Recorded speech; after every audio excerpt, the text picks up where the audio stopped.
Okay, so if we can just go through the evaluation questions for Lauren and Laura. So, first of all, do we know what the genre is of this music video? Is it clear? Pop ballad? Yep, perfect. So it's in the pop genre. Do you think it fits with that? Yeah. Good. What do you think the narrative of the video is, if there is one? Exploring the pain of a breakup. Yes, perfect. So it's relationships, there's been a breakup between the couple, and going through that. Yeah, betrayal. It's also getting over the relationship as well. Yeah, so you can see her, perhaps, well, she's supposed to be represented as getting stronger, trying to leave him, but it's painful memories that she's taken along with her.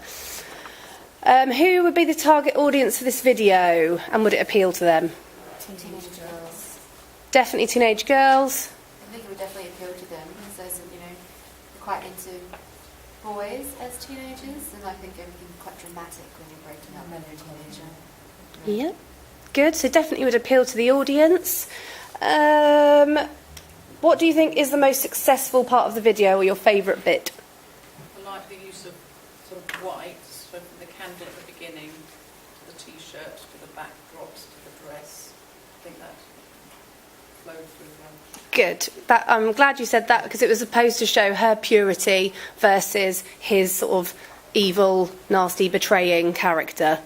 I really Good. liked the bit where it was just the girl's face on the plain white background. I thought her facial expressions were excellent at that point, and it was really powerful. Good, thank you. And her own colour scheme, her dark hair,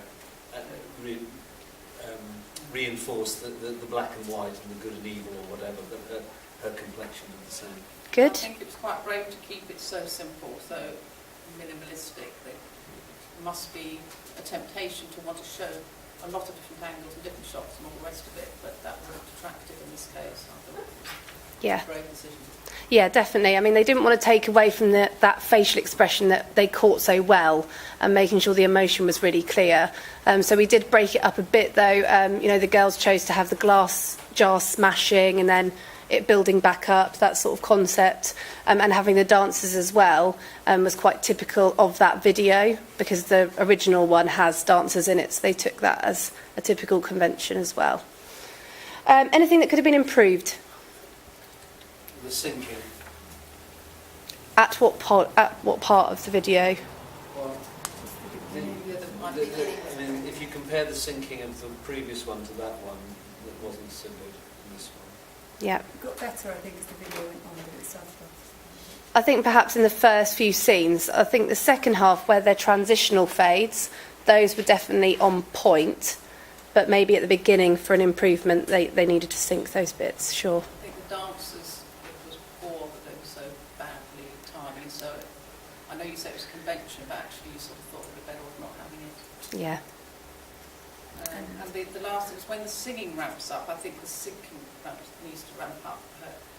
You need to sort of sing with it if it's getting more emotional and dramatic. Yeah, so definitely could have elevated the facial expressions and the body language once it was at that dramatic sort of peak, which you didn't really see. I thought with the glass breaking, I understand it broke and then it came back together. I'm not sure if we needed to see it break so many times. Those transitions are quite stark, a bit kind of... Yep, definitely. I think with the girls' footage, we had to just make sure that they filled the time. So I think that was a bit of a filler as such, but definitely could have been improved or worked on. Anything else?